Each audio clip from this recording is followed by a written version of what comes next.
Once again, brothers and sisters, recite a salawat in honor of the month of Zil-Hijjah, in honor of the wedding that took place on this day 1400 years ago. Sallu ala Muhammad wa ala Muhammad.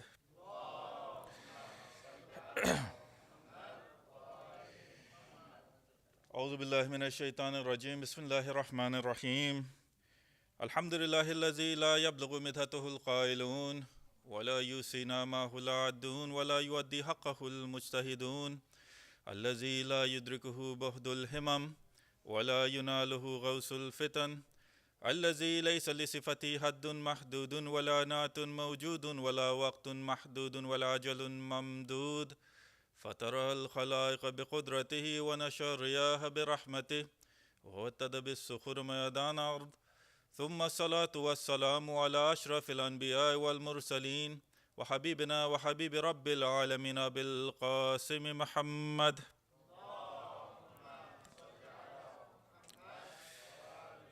وعلى أهل بيت الطيبين الطاهرين واللعن على أدائهم أجمعين من أول يوم ظلمهم إلى قيام يوم الدين أما بعد فقال الله سبحانه وتعالى في كتابه المبين وقوله الحق بسم الله الرحمن الرحيم وأنكحوا الأيام منكم والصالحين من عبادكم وإمائكم إن يكونوا فقراء يغنيهم الله من فضله والله واسع عليم صدق الله العلي العظيم اللهم صل على محمد وعلى Dear brothers and sisters, Assalamu alaikum wa rahmatullahi wa barakatuh. One of the recognized and most definite commandments in Islam is that of marriage. And when it comes to marriage, we have to look at the society we live in and compare that to what Islam says a marriage should be. When it comes to this society, they look at a marriage in a different perspective, from a different light, and Islam looks at marriage from a completely different perspective. Islam looks at marriage from the eyes of religion. Islam looks at marriage from the eyes of the akhirah. Whereas in the part of the world that you and I live in, this part of the world looks at marriage as what? Just a contract between two individuals that deals with everyday living in this world. That's it. And when it comes to marriage, Allah subhanahu wa ta'ala, He says in this verse that I started the lecture off with, Allah subhanahu wa ta'ala says, وَانْكِهُ الْأَيَامَ مِنْكُمْ وَالصَّالِحِينَ مِنْ عِبَادِكُمْ Marry the single ones amongst yourselves. Marry the single ones amongst yourselves. Who? Salihina. Those people that are salihin. Marry the slaves, marry the slave girls, correct? When it comes to practice, we'll practice this part of the verse, or we'll try to practice this part of the verse. But when it comes to the later part of the verse where Allah subhanahu wa ta'ala says, إِن يَكُونُ فُقَرَاءَ يُغْنِهُمُ اللَّهُ If you are poor, Allah subhanahu wa ta'ala will enrich you, correct? Because we live in this society, what do a lot of Muslims do? Allah subhanahu wa ta'ala says in the Quran that if you are poor, He will enrich you. This verse is telling the Muslims to marry. Even if you are poor, it will be Allah subhanahu wa ta'ala that will enrich you. But because we live in this society, what do a lot of Muslims do? They wait until what? I don't want to get married. Brothers, for example, I don't want to get married until I've graduated. Correct? Some sisters also. We don't want to get married until we've graduated. Graduation comes. Oh, we don't want to get married until we have a car. The car comes. We don't want to get married until we have a house. The house is here. Now what's your excuse? Now, okay, let's look for someone. And when they're looking for someone, what are they looking at? Are they looking at the criteria that Islam has laid down? Or no, are they looking at the criteria that the society that they live in has laid down? The criteria that Islam has laid down is just something very simple. Islam says when you're looking for a spouse, when you're looking for a mate, what you should look at. What should you look at? You should look at their deen. You should look at their iman. That's it. You should look at their religiosity. Nothing else. Nothing else. Their wealth does not matter. Their looks does not matter. Where they come from, none of that matters. The only thing that matters in Islam is how religious that individual is. That's it. That's all. It's made it really simple. But because the society we live in, it tells us, no, you know what? They should have money. Oh, you know what? They should be good looking. The Holy Prophet himself, what does he say? He says, when you want to get married, don't look at wealth. Don't look at looks. Why? Because wealth, it comes and goes. Looks, what happens? When an individual is young, they have looks. But then as they get older, the looks, they tend to deteriorate. And you see that the society that you and I live in this society, who's from the couple, who's the one that cheats the most? All the men are quiet because they know in the society that you and I live in, it's the men that cheat the most. Why do they cheat? Why do they cheat? If they've married a woman for her looks, after 10 years, after 15 years, after 20 years, what happens? The looks are gone. Now they need to find someone else that looks good. If the woman has married someone for their money, today when they were married they had money, tomorrow they've lost the money. Now what is she doing? She's looking for the next husband that will have money. This is the society that you and I live in. Islam, it says no. Every individual goes through times of hardship. Every individual goes through times of ease. If you can manage to be together in times of hardship, then you know that that marriage itself will last a lifetime. If you can manage to be together in times of hardship. Today was the wedding of Amir. I shouldn't say wedding. The wedding happened on the 2nd of Zulqa'dah. Today was the day that Lady Zahra officially went over to Amir al-Mu'mineen's house. Correct? You look at Lady Zahra and Lady Amir al-Mu'mineen's life. The role models that you and I should have are these individuals. The role models that you and I should have, the Holy Prophet and Lady Khadija sallallahu alaihi. Correct?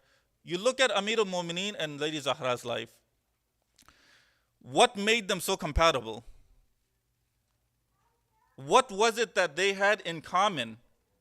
It was what? It was the religion. It was the religion. The Holy Prophet, a few days after he drops Lady Zahra off, he asked Lady Zahra, "Oh my daughter, how do you see your new husband?"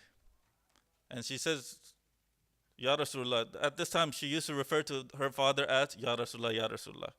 She says, "Ya Rasulullah, I find my husband to be very good, very strong in his religion." He asked Amir al-Mu'mineen, "Ya Ali, how do you find your new wife?" And Amir al-Mu'mineen, he says, "Ya Rasulullah, I find my wife, she loves to do ibadah. She loves to do her ibadah." That marriage was based on religion. If you look at the harmony within the house, Amir al-Mu'mineen was raised in the laps of who? The Holy Prophet. Correct? Lady Zahra was raised in the laps of the Holy Prophet. They both learned Islam from the Holy Prophet. Now when they got married, what do they want their life to be? They want their life to be an example of how an Islamic life should be. They're looking at their life and they wanted it to be the same way the Holy Prophet and Lady Khadija's life was. Correct? Some of the brothers, like I said, this verse of the Quran, it says, if you're poor, you should get married because Allah subhanahu wa ta'ala, He's the one that enriches you. He's the one that enriches you. Correct? You look at the Holy Prophet. There was a time when the Holy Prophet had no money. No money. When did the Holy Prophet become ghani? When did the Holy Prophet become rich? When he married Lady Khadija sallallahu alaihi wasallam. When he married Lady Khadija, that's when the Holy Prophet became rich. And what does Allah subhanahu wa ta'ala say in the Quran? He says that soon we will enrich you. We will enrich you. Who's the one who enriched the Holy Prophet? Lady Khadija. It was the mal, it was the wealth of Lady Khadija. Allah subhanahu wa ta'ala says what? That this wealth is my wealth. The wealth of Lady Khadija is really my wealth, and I will be the one to enrich you. And this is how the Holy Prophet gets enriched. Enriched. But enrichment isn't necessarily monetary. Enrichment isn't necessarily monetary. Enrichment can happen also in terms of awlad, in terms of kids. What do I mean? Not so much now, but 1400 years ago, or even in some countries today,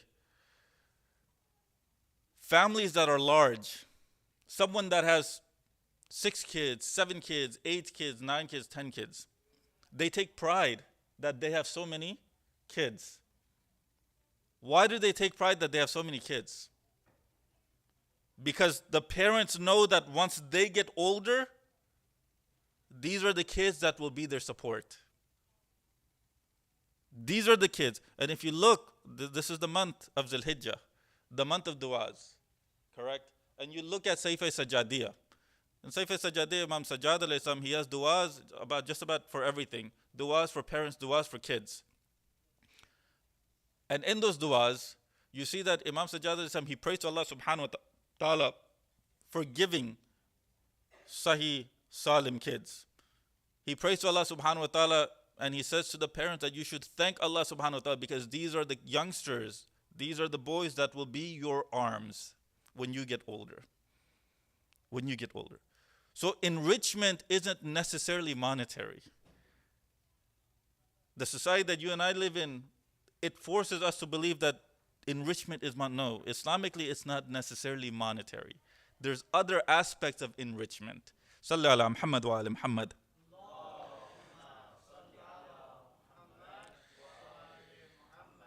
And when it comes to marriage, the first marriage that took place was between who? Adam and Hawa. Thank you so much. The first marriage that took place was between Prophet Adam and Lady Hawa. The narrations, they said that Hazrat Adam, after he was created, Allah subhanahu wa ta'ala put him into a deep sleep. And when he put him into deep sleep, it was in that state, in that time that he created Lady Hawa. When he created Lady Hawa, she was by the head of Hazrat Adam alayhi salam. He wakes up and he sees her. When he sees her, Allah subhanahu wa ta'ala asks who this is. Hazrat Adam, he asks, who is this? Allah subhanahu wa ta'ala says that this is Hawa. The narration says that Hazrat Adam alayhi salam, he puts his hand for her. When he puts his hand for her, Allah subhanahu wa ta'ala tells him, Ya Adam, you're not allowed to touch her. The first thing that you need to do is marry her. He asks, Ya Allah, how do I marry her? You have to propose to her. Then you have to set a mahar. Then you can marry her. Read the act. Hazrat Adam, he asked, Ya Allah, what is her mahar? This is something that everyone needs to think about. Why? Because this is a sunnat. But this sunnat did not come in the time of the Holy Prophet. No, this sunnat is coming from the time of Hazrat Adam and Lady Hawa. Allah subhanahu wa ta'ala tells Adam, Ya Adam, her mahar, I'm going to decide what her mahar is, and her mahar will be that you teach her the rules of the religion and you teach her the Quran.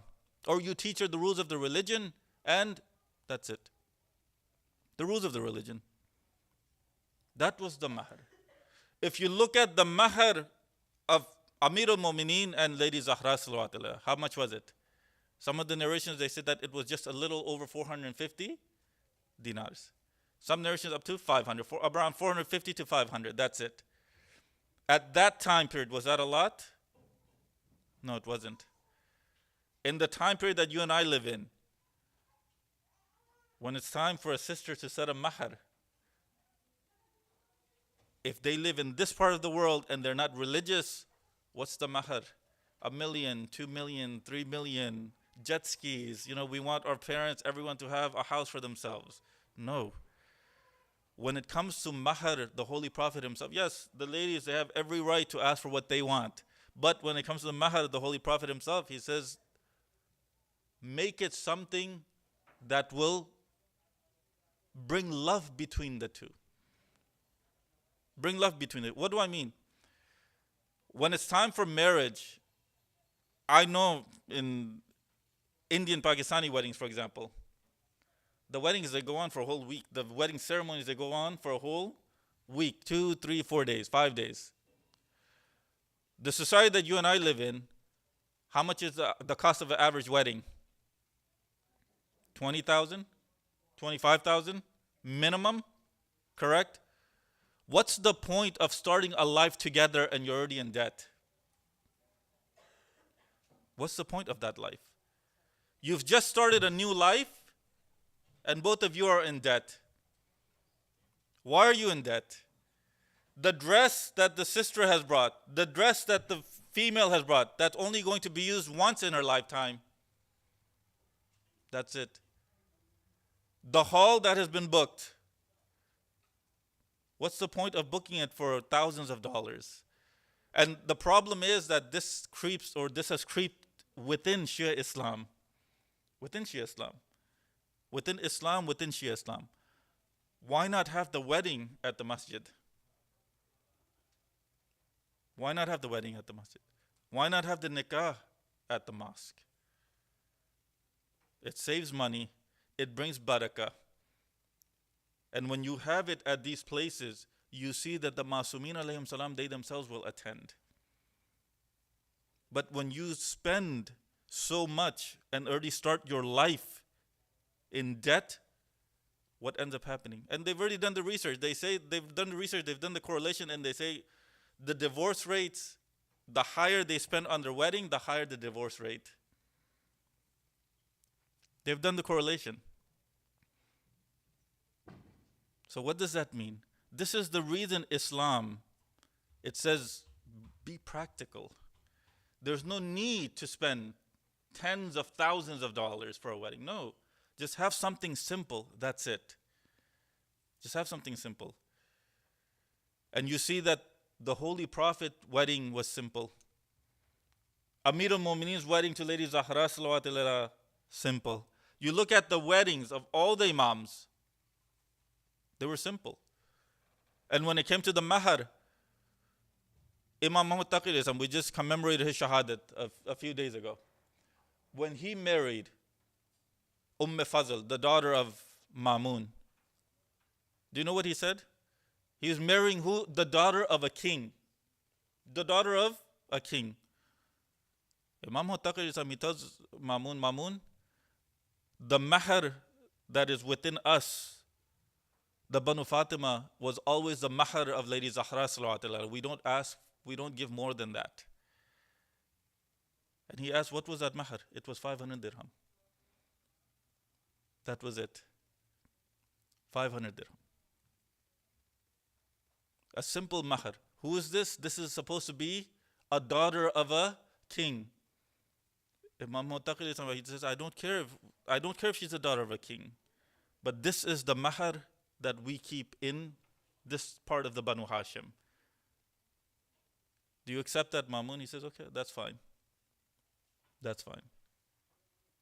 This is how religion tells us how to be. But it is this nafs that takes us out. It's our friends that have come in the form of shaitan, or shayateen that have come in the form of our friends that take us away from this path of Muhammad wa ali Muhammad. And when it comes to marriage, some of the problems that occur within marriage, a lot of the times they occur. Why? Because the husband and wife, they did not speak beforehand. What do I mean? In Islam allows for a potential husband and wife to speak beforehand. Why? So they can get to know each other. What their goals are. And some of the cultures, they say, no, it has to be completely separate. No, Islam doesn't say that, no. When it comes to marriage, Islam says the two people that are looking to get married, they have every right to talk to each other, to speak to each other, to come to get to know each other. Why? So tomorrow, they don't blame the parents for forcing them to get married. If two individuals talk to each other and then come to the conclusion that yes, we're compatible, Islam says okay. But what is it that the parents do? The first thing that the parents do is go to the alim and tell him to do istikhara. Go to the alim and tell him to do istikhara. And when it comes to istikhara, a lot of people, they abuse this istikhara. They abuse the istikhara. Istikhara is supposed to be a last resort, but people are using it as the first resort. They're using it as the first resort. If the istikhara doesn't come out, and if the two people have talked to each other and they've already decided the istikhara doesn't come out, what's going to happen? What's going to happen? Are they going to listen to their parents? No. I've personally seen these cases where two people have liked each other. They've gone and told the alim to do istikhara. The alim does istikhara, it doesn't come out. And now the daughter is threatened. If I don't marry him, then I'm running away. Islam, what does it say? If these two individuals are mu'mineen, have them get married. That's it. There's no need for istikhara. Istikhara is only there when no one is sure. That's it. When the parents aren't sure, when the two couple that are together, they're not even sure. Because to be honest, no one's going to be 100% sure if the wedding or the marriage is going to work. No one will be. The only thing we can do is what? Pray to Allah subhanahu wa ta'ala that this marriage works out. But in order for it to work out, the two individuals also have to work together as one unit. And this is why a lot of arguments happen within the household. This is why a lot of fights happen within the household. Because the husband and wife, they have completely separate goals. If both of their goal from the beginning was the pleasure of Allah subhanahu wa ta'ala, this would not happen. If both of their goal was the pleasure of Allah subhanahu wa ta'ala, and you see that the marriage between Amir al-Mu'mineen and Layth Zahra, it worked out. Why? Because both of their goal was to please Allah subhanahu wa ta'ala. To please Allah subhanahu wa ta'ala. Whereas the other marriages, the Holy Prophet, was Lady Khadija his only wife? No, he had other marriages. He had other marriages. But can we all say that both of their goals was the pleasure of Allah subhanahu wa ta'ala? No, the Holy Prophet's goal was always the pleasure of Allah subhanahu wa ta'ala. But that doesn't necessarily mean that all of his wives also had that same goal. It doesn't necessarily mean that. So the first thing the two individuals need to do is come together and say, you know what? If we're going to do this marriage, then we need to raise ourselves. We need to take ourselves on this path towards Allah subhanahu wa ta'ala together. We need to rise together. And many people don't do that. They don't look at the religious aspect. They just look at the worldly aspect and they get into the marriage. And when they only look at the worldly aspect, and tomorrow when the world has completely turned upside down on them, then there's nothing for them to stand on. Because they were standing on the world, now the world has turned upside down. If they were standing up by their religion, then tomorrow, even if the world was to turn upside down, they would still be together. They'd still be together. Salli ala Muhammad wa ala Muhammad.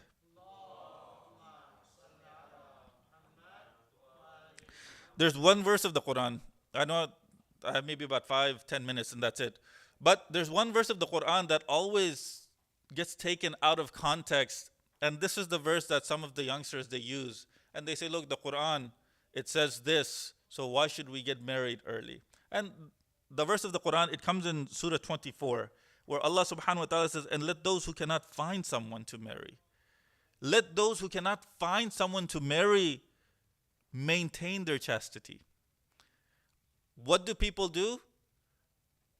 They misinterpret this verse and they say, look at what the verse is saying. The verse is saying, look, if you're poor, Allah subhanahu wa ta'ala says not to get married. Just wait and Allah subhanahu wa ta'ala will find a way out for you. Whereas the verse does not say that. The verse says that if you can't find someone, find someone. Why does it say if you can't find someone? Why does it say that? Because in Islam, It's not permissible for anyone to just marry anyone that they find on the street. No. In Islam, you're looking at their iman. You're looking at their religion. If someone is just a convert right now, if someone's just a convert, if they marry someone that has been a practicing Muslim their whole life, what's going to happen? What's going to happen? There either is going to be fighting between them because this person is at this level and this person is just a beginner. Or the person that's just a beginner, they're going to have the strength to rise up. That's what's going to happen. And when someone is at a higher level, it becomes difficult. It becomes difficult to just pull someone from the beginning up there. Why? Because it's hard for them to tolerate. They need to go through the steps to get to where you are. They need to go through the steps to get to where you are. And you want to pull them up to stage 9. You want to pull them up to stage 5 and they're only in stage 1. It becomes difficult. So that's why when you look for someone that has the same amount of iman as you. At the very least, look for someone that has the same amount of iman as you. Yes, if you feel that you can rise up and you need the help of someone that is at a higher level, then by all means, look for someone at a higher level. Look for someone at a higher level. But like I said, this isn't what we look at. This isn't what we focus on. We focus on the dunya. And when we focus on the dunya, our akhirah gets left. And one of the reasons for marriage is what? For our akhirah. As the very famous saying of the Holy Prophet, someone that gets married has done what of their religion? Has saved half of their iman.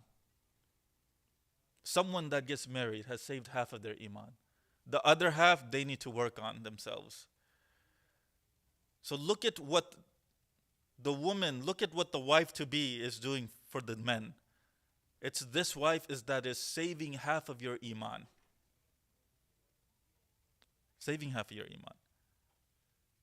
And for the men, they know being single, if you're a practicing Muslim, it's difficult to be single living in the West.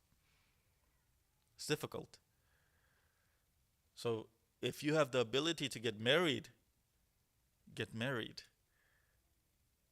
You see that in other cultures, the youngsters, you know what age they marry off? Some people still marry at the age of 15. At the age of 15. And in those cultures, the family helps them out until they get older and they're able to stand on their own 2 feet. And I understand in the society that we live in, it doesn't work like that. And you can't marry that young. We get that. But what age does this society say that you're an adult? 18. And you see that after an individual, whether they're boy or girl, after they're out of high school, that's when what happens? The shaitan, it comes to attack them. That's when their iman is being challenged the most.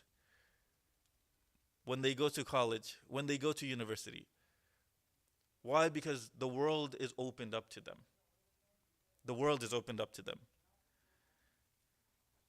And when it comes to this marriage, look at what Allah subhanahu wa ta'ala says. Let those who cannot find someone to marry maintain chastity. Maintain chastity. Many people don't do that. The society, especially in the society that we live in, let those people who cannot find someone to marry maintain chastity. Allah subhanahu wa ta'ala will enrich them through His favors. This enrichment is what? This enrichment through His favors are those mu'minat that Allah subhanahu wa ta'ala finds. Or those sisters that Allah subhanahu wa ta'ala finds for these mu'mineen. And this enrichment is what? Enrichment in strengthening the iman, according to some narration. Enrichment in worldly benefits, yes. But you have to remember, always look at the other world. The other world. I pray to Allah subhanahu wa ta'ala that He keeps us on this path of Muhammad wa ali Muhammad. I pray to Allah subhanahu wa ta'ala that He hastens the reappearance of Imam Zaman alayhi salam. I pray to Allah subhanahu wa ta'ala that He forgives our sins.